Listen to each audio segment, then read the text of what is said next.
Hey guys, this is Emily with Snake Discovery, and today we'll be discussing one of many controversial subjects in the reptile community. We'll be going over the pros and cons of each side, and then discussing what we have found to work best with our own animals. This is one of those subjects that a lot of reptile keepers and breeders have strong opinions about, and as a result, we will be keeping an eye on the comments section below. Constructive comments are more than welcome. However, if things kind of get out of hand, basically harassment will not be tolerated, so those comments will be removed, and if it gets too bad, we will have to disable comments for this video. So please remember to play nice in the comments section below. Anyway, I hope this video helps you out when it comes to taking care of your own reptiles, and enjoy!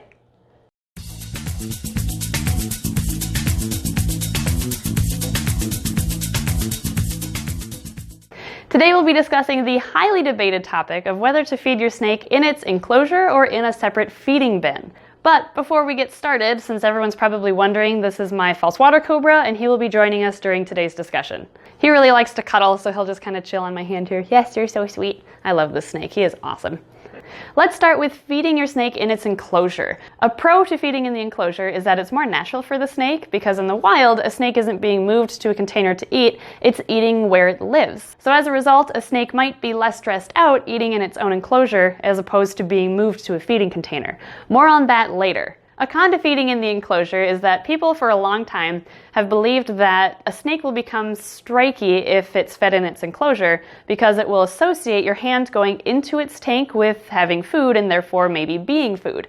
However, this would only happen if the only time you went into the enclosure were to feed the snake. Then it might start to associate the two things. But most keepers, including yourself most likely, will reach into the enclosure at different times throughout the week to hold and just handle your snake in general. And by doing that, your snake will not associate your hand with being food. Also, because your hand doesn't smell like a mouse or look like a mouse to the snake, they have no reason to think that your hand is food. I have seen this association once with a young bull snake that we have actually upstairs right now. It was a younger bull snake that I would only open the bin to once a week feed and check water. Occasionally I'd go in a second time just for another check throughout the week, but she started to associate my hand with being food, and when I opened up the bin, she would slither at me, mouth open, expecting a mouse. So what I did was once or twice a week, I would reach in and handle her, and I haven't had a single problem since. It doesn't take much handling for a snake to learn not to associate your hand with being food. Another con to feeding in the enclosure is that the snake may ingest bedding while it's eating its food. If your snake ingests some of their bedding when they're eating their food, it's not that big of a deal because they can digest some substrate, and if you think about it, they have to digest some little bits that stick to their prey in the wild. It's when they ingest large amounts that it can cause impaction issues. This is more often seen with frozen thawed rodents instead of live because when you're feeding a frozen thawed rodent, it's usually wet when you offer it to the snake, and the snake will grab that rodent and then drag it around its bedding before eating it, and it sticks to a lot of that bedding, and then it eats the bedding as well. You might be thinking to yourself, well, snakes in the wild will sometimes eat bedding, and you know that's true. Sometimes their substrate in the wild will stick to their prey items, but their substrate is a little different than the substrate that we offer them in captivity, and snakes that eat something in the wild, they might die. They might get sick or injured from eating that. So why would we want to risk that happening to our snakes in captivity? Our job is to make their environments as safe as possible.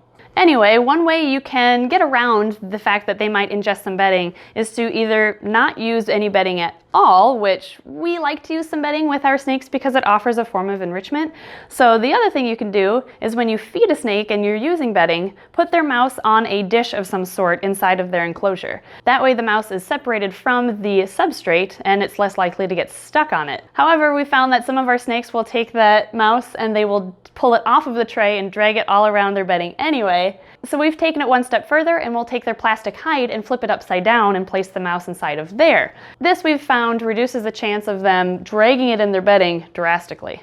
Now let's move on to feeding a snake in a separate container. Obviously, there's no chance of any bedding being ingested because there is no bedding in a container. It also is kind of nice because it contains the mess of the mouse or whatever you're feeding your snake. However, there is a chance that with your snake, it might get stressed out from moving from their enclosure to a feeding bin, and then they won't want to eat. Some will eat, but then they'll get too stressed out from moving from that feeding bin back into their enclosure, and they may regurgitate their meal. Regurgitation, although it shouldn't kill your snake, is something you want to avoid at all costs because once a snake regurgitates, we recommend waiting 14 days-ish, about 2 weeks, before offering food again. A really good breeder friend of ours taught us that the stomach acids inside of a snake will come up with the rodent when it regurgitates, and it will irritate the throat or the esophagus on the rodent's way up. So you want to give the snake a full 2 weeks for all of those resulting scabs in its throat to heal. If you feed too soon, the rodent coming back down, the new rodent, might just open up all those scabs again. A lot of people online say wait at least 5 to 7 days so that the gut flora can replenish. It's up to you how long you wait. We just like to play it safe, and we wait a full 2 weeks. But avoiding regurgitation altogether is the key. Now, although some snakes will stress out and they either won't eat or they will regurgitate as a result of being moved into a feeding bin, a lot of snakes don't mind at all, and they could care less where they eat. We have some snakes that will eat straight from our hands, like they honestly don't care. Some of them are so good that we can actually bring them to programs, and I'll bring them to a school, and they will eat a rodent in front of an audience. And despite having a car ride to the school, they will still eat, and having a car ride back home, we've never had an issue with regurgitation. But we do have a few snakes at home that will regurgitate if they're looked at the wrong way, it seems. So it really just depends on the snake and their own stress levels. Another con to feeding a snake in a feeding bin is that it may get into what we call food mode, where once they eat something, then everything around them is potential food. They're not the brightest animals. I mean, they're adorable, but when they get into food mode, that's when you kind of have to watch your hands.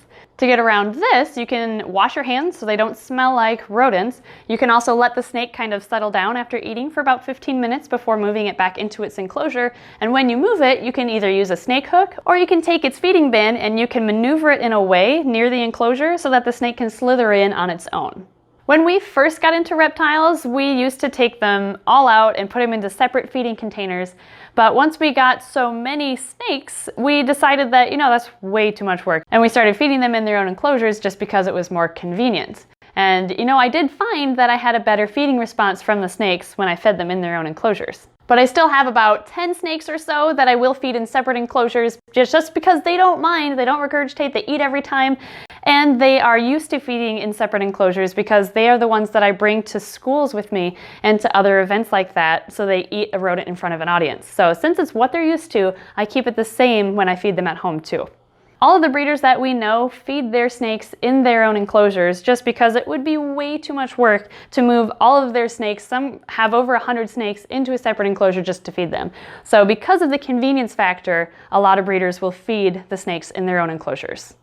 All that being said, we have found that the technique of moving a snake into a small feeding bin, if it's a picky snake, will sometimes increase its chances of eating, because then it's just the snake and its food, and it's going to bump into it as it slithers around, and that feeding bin is going to smell like rodents, especially if it's been used before, and that will help get the snake primed and ready to eat.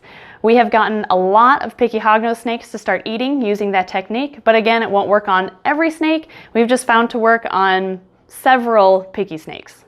Remember, each snake is different and their individual eating habits are unique.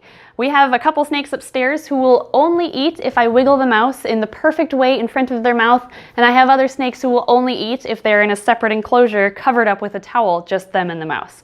Once a snake gets used to eating in its enclosure or a feeding bin, it can be difficult to switch them to the other one. So if you're buying a snake, make sure you ask the breeder or its previous owner what it's eating, how often it's eating, and where it is eating, whether it's in its enclosure or that feeding bin. Even if you're not a fan of feeding in the enclosure, if the snake is used to feeding in another bin, the important thing is that your snake is eating. So you may have to change your techniques based on the snake's individual preferences. Another thing to keep in mind is if your snake is eating in a separate bin and then it regurgitates, maybe it'd be best for that particular snake to start being fed in its enclosure.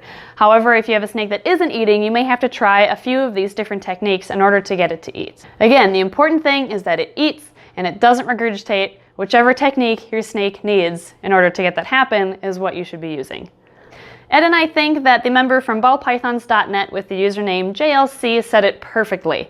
She said, "I think whatever works are the operative words here. Plenty of people are successful at feeding in separate containers, and if it's working for them, then there's nothing wrong with doing it that way. What makes it all sound so conflicting is when folks insist, either intentionally or unintentionally, that their way of doing it is the only right way. Keep this in mind when you see somebody who's using a different feeding technique than yours, because what works for your snakes might not necessarily work for the other keeper and their snakes. Anyway, I hope this video has helped you out, maybe opened your eyes to both sides of this controversy, and remember to keep doing your own research so that you can make your own well-informed decision, and in the end, the health of your animal is your #1 priority. Thanks for watching, and we'll see you next time.